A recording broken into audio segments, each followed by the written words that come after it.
Германияның құқық қорғау органдары Volkswagenнің Wolfsburgтегі штаб пәтерінде және басқа қалалардағы кеңсесінде тексеру жүргізді. Немістік автоконцерн басшыларының сөзінше, прокуратураға көліктеріндегі экологиялық құрылғының жалған есеп көрсетуіне байланысты барлық құжаттар жіберілген.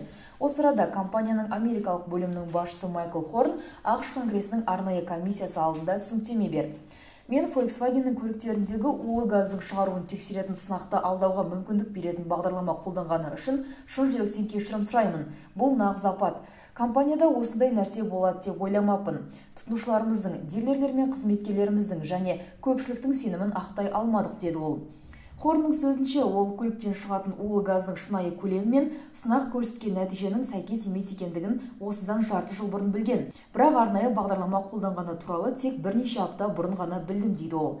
Прокуратура мәліметі бойынша, Volkswagen әлем бойынша 11 миллион машинаға экологиялық тест нәтижесін жалған көрсететін құрылғы орнатқан. Апта ортасында әдебиет саласында орыс тілді белорус жазушысы Светлана Алексеевич Нобель сыйлығын иеленді. Сыйлық 10 желтоқсанда Стокгольмде өтетін салтанатты рәсім кезінде табысталады. Мәртебелі марапат Светлана Алексеевичке қазіргі кездегі ерлік пен азапқа ескерткіш болатындай шығармашылығы үшін берілген. Швед академиясының тұрақты хатшысы Сара Данюстың атап өтуінше, ол 40 жыл көлемінде кеңес дәуірінде өмір сүрген адамдардың жанын зерттеп келеді. Сондай-ақ ол әдебиетте жаңа жанр дүниеге әкелді. Бұл тек маған ғана емес, біздің мәдениетімізге, біздің елімізге берілген марапат. Осы уақытқа дейін және қазір де біз жан-жақтан қысымда өмір сүріп келеміз, дейді Светлана Алексеевич. Жазушының кітаптары 20 тілге аударылған, жалпы тираж көлемі миллионға жуық.